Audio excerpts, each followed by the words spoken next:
사무엘상으로 말씀을 전한 지 벌써 8주째가 됐습니다. 오늘 우리가 읽은 사무엘상 8장의 말씀을 끝으로 해서 이 사무엘서의 큰 챕터 하나가 이제 마무리됩니다. 그리고 그 이후에 9장부터는 사울 이야기가 이제 시작됩니다. 1장부터 7장을 다시 한번 되짚어 보면 이제 사무엘이 태어나고 엘리 가문이 몰락하고 또 이스라엘과 블레셋의 그 전쟁이 일어나지요. 그리고 언약궤가 블레셋에게 갔다가 다시 이스라엘로 돌아오게 됩니다. 그러면서 사무엘이 이스라엘 백성을 모아 회개하는 그런 큰 집회를 열면서 이렇게 흐름이 이어집니다. 그리고 오늘 사무엘서의 첫 번째 챕터의 마지막 장인 8장은 왕을 세워달라고 요구하는 이스라엘의 이야기가 기록되어 있습니다. 이 8장 3절 말씀 우리 찾아서 한번 같이 읽겠습니다. 8장 3절입니다. 시작. 그의 아들들이 자기 아버지의 행위를 따르지 아니하고 이익을 따라 뇌물을 받고 판결을 굽게 하니라. 자, 사무엘은요, 늙은 자신을 대신해서 두 아들, 요엘과 아비야라고 하는 이 두 아들을 사사로 세웠습니다. 그런데 이 요엘과 아비야라는 이 두 아들이 자기 아버지의 행위를 따라서 아주 정직하고 또 성실하게 그 사사 일을 잘 감당하면 좋겠는데 그러지 못했다라는 거예요. 이익을 따라서 뇌물을 받고 판결을 바꿨습니다. 이스라엘의 장로들은 사무엘의 그 아들들의 행실을 바라보면서 이 실망을 넘어서 걱정이 되기 시작합니다. 왜 걱정이 됐을까요? 여러분, 사무엘 이전에 누구의 집안이 제사장을 했었죠? 엘리, 그리고 엘리의 두 아들 홈니와 비나스, 기억나시죠? 엘리 제사장의 아들들이 이 제사장 직분을 제대로 수행하지 못한 결과가 무엇이었습니까? 아주 그 민족적으로 치욕스러운 그런 일을 경험하기 때문입니다. 그런 경험을 가진 그들이 이제 사무엘의 아들들이 사사 직분을 제대로 수행하지 못하자 과거의 그 홈니와 비느하스가 생각났을지도 모르겠습니다.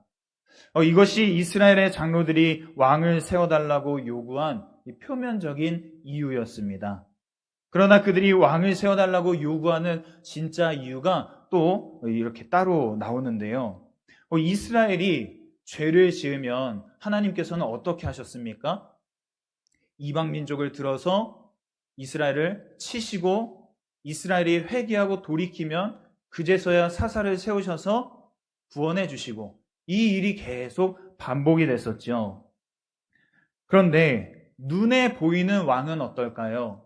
눈에 보이는 왕은 자신들이 죄를 지었더라도 끝까지 자기들 앞에 나서서 같이 싸우고 이방 민족과 싸우고 그렇게 자기들을 대변해주는 그런 왕이지 않습니까? 쉽게 말해서 이 자신들이 지은 죄의 유무를 떠나서 눈에 보이는 왕은요, 끝까지 자기네 편이 되어서 싸워주기 때문입니다. 이런 그들의 속내가 8장 마지막 쯤에 나옵니다. 8장 20절 말씀 한번 찾아서 같이 읽겠습니다. 8장 20절 말씀입니다. 함께 읽습니다.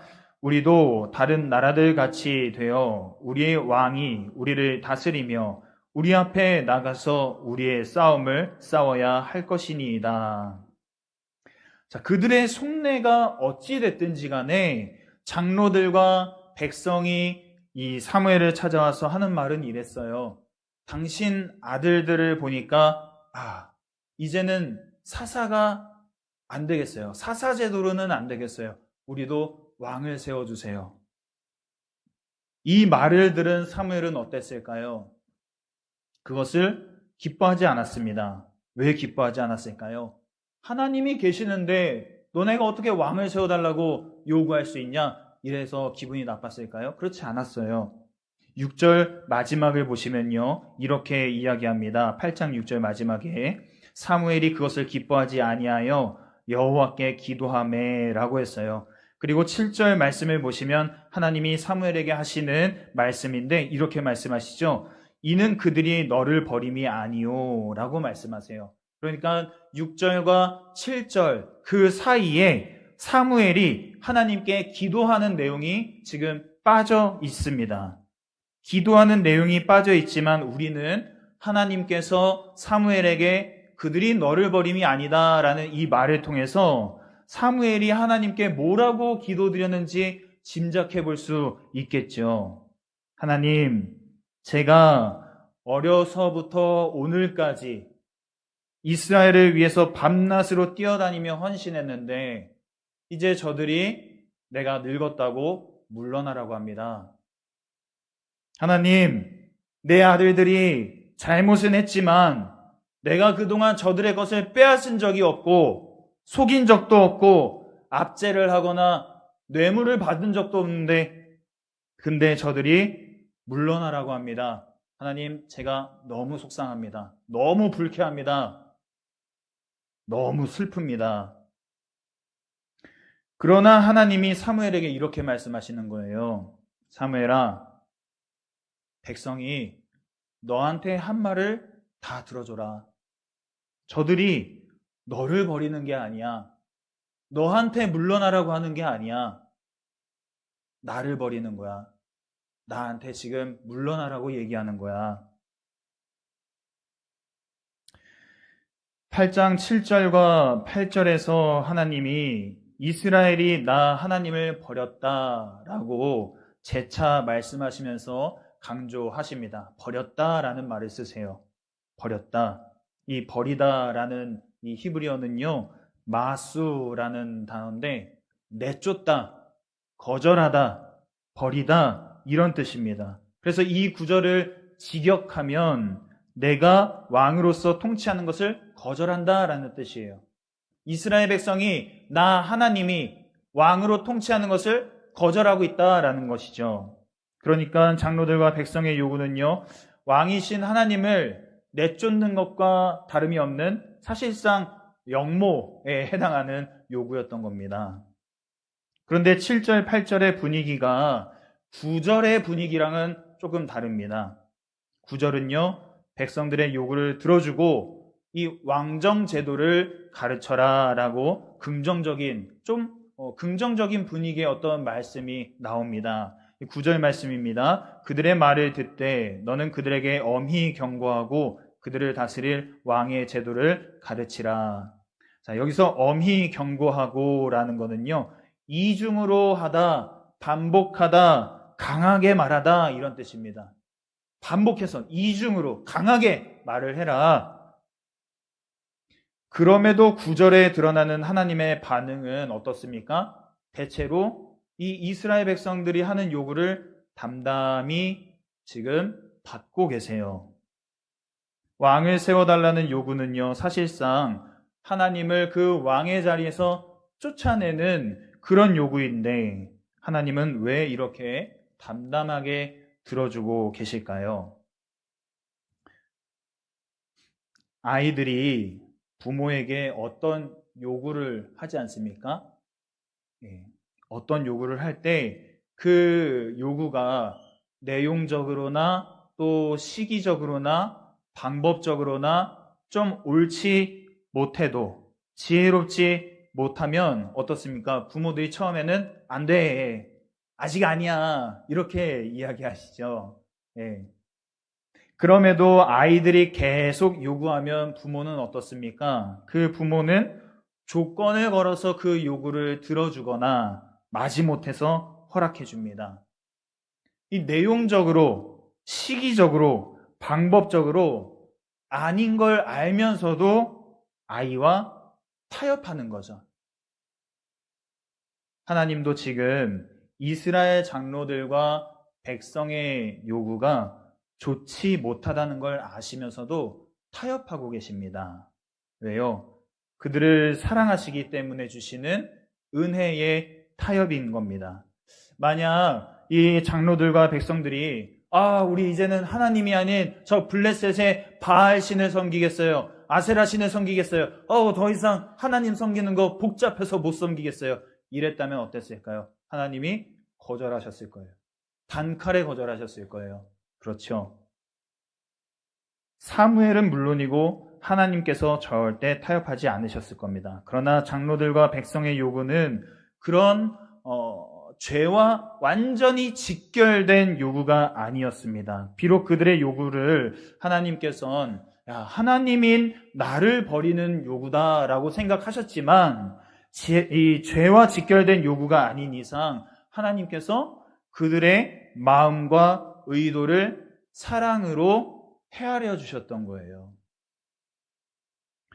우리도 순간마다 알게 모르게 하나님이 보시기에 좋지 못한 요구를 하고 결정을 내리고 행동으로 옮길 때가 있습니다. 그럼에도 하나님께서 그런 우리의 좋지 못한 것들을 묵인하시고 그 좋지 못함을 타협해 주시는 이유는 우리의 중보자 되시는 그 예수 그리스도의 사랑에 우리가 매여 있기 때문이죠. 그리고 하나님께서 우리의 그 무지함과 연약함 중에 나오는 그 마음과 의도를 사랑으로 헤아려 주고 계시기 때문입니다.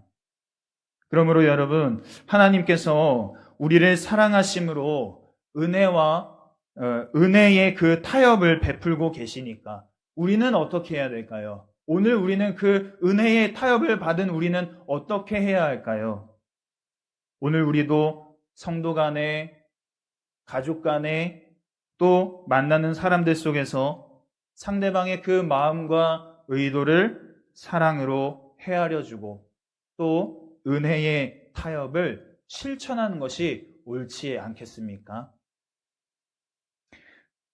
결혼을 앞둔 청년들이 가끔 이제 찾아와서 만날 때마다 하는 얘기가 있습니다. 야, 목숨 걸고 싸울 일 아니면 져줘. 그렇게 얘기를 해요. 목숨 걸고 싸울 일 아니면 져줘. 목숨 걸고 싸울 일이라면은 타협해서는 안 되겠죠. 그런데 여러분 한번 곰곰이 생각해 보십시오. 오랫동안 이제 가정을 이루시고 또 살아오셨으니까 목숨 걸고 싸울 일이 그렇게 많던가요? 네. 목숨 걸고 남편과 싸우고 목숨 걸고 자녀와 싸울 일이 그렇게 많으셨나요? 아마 많지 않으셨을 거예요. 저도 많지 않더라고요. 거의 없었어요. 여러분, 2024년엔 우리가 하나님께 사랑으로 헤아림 받았듯이 타인을 헤아려주고 그리고 목숨 걸 일이 아니라면 은혜의 이 타협으로 내가 받은 그 사랑 다른 사람에게 또 나눌 수 있기를 바랍니다. 그런데 우리가 오해하지 말아야 할 것이 있습니다. 성경으로 다시 돌아와서요. 9절 말씀해 보시면 하나님께서 왕의 제도를 가르치라 이렇게 말씀하시고 10절부터 17절 말씀해 보시면 사무엘이 왕을 세웠을 때 일어날 일들을 경고하는 내용입니다. 여기서 우리는요, 사랑으로 헤아려 주시는 그 하나님의 은혜의 타협을 오해하지 말고 받아야 합니다. 오해하지 말고 받아야 해요. 무엇을 오해하지 말아야 될까요? 하나님께서 그 사랑으로 나의 그 마음과 의도를 헤아려 주셨다고 해서 하나님께서 그래서 은혜의 타협을 나에게 베풀어 주셨다고 해서 이스라엘 이 장로들과 백성들의 요구가 옳다라는 건 아니에요. 옳은 건 아니었다라는 거예요. 여러분 탕자의 비유 기억나시죠? 탕자의 비유에서 아들이 아버지에게 하는 말과 그 행동에 대해서 아버지는 헤아려 주시고 타협해 주시지만 이 아들의 그런 말과 행동을 아버지가 옳게 여겼다 그런 말은 나오지 않습니다. 옳다고 인정하진 않았어요. 어쩌면 집을 나간 그 아들의 소식이 궁금해서라도 수소문을 해봤을 만한데 그런 얘기도 없지요. 그리고 아들이 어디에서 무엇을 하며 또 어떻게 지내는지 그런 얘기가 나오지 않습니다. 누가복음 15장 17절 말씀해 보시면 돼지가 먹는 쥐염 열매도 못 얻어먹는 아들의 독백이 나옵니다. 누가복음 15장 17절 화면을 보시고 우리 같이 한번 읽어보겠습니다.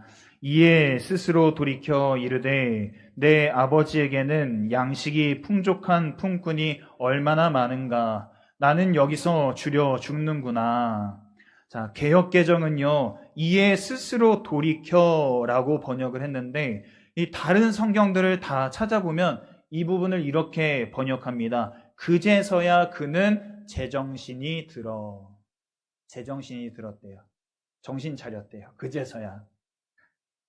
그러니까 아버지는요, 아들의 행동을 옳다고 인정하지는 않지만 그가 제정신이 들 때까지 좋게 말하면 인내하며 기다려 주신 거고요. 좀 부정적으로 말하면 내버려 두신 거예요. 버려 두신 거예요. 그러므로 여러분, 내가 하나님께로부터 사랑으로 헤아림을 받고 또 그 은혜의 타협을 누리고 있다고 해서 내 무지함과 연약함 중에 나온 나의 좋지 못한 말과 행동과 그 결정을 내가 그냥 간과해서는 안 된다라는 겁니다.